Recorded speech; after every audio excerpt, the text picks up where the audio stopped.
తెలంగాణలో ఎందరో గేయ రచయితలున్నారు. సామాజిక బాధ్యతతో పాటలు రాస్తున్నారు. ప్రజలను చైతన్యవంతం చేస్తున్నారు. అలాంటి వారిలో వడ్డే ముద్దంగుల ఎల్లన్న ఒకరు.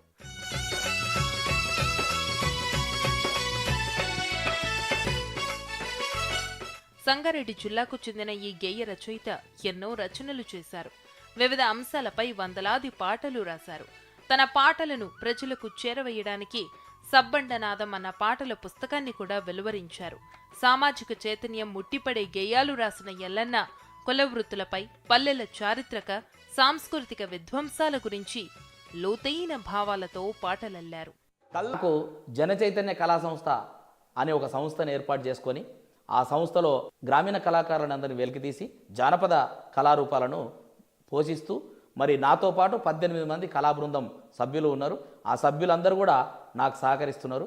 మరి అందులో భాగంగా నేను జనచైతన్య కళా సంస్థ తరఫున ఒక రైటర్గా, ఒక పాటగానిగా నేను 54 సీడీలు చేయడం జరిగింది.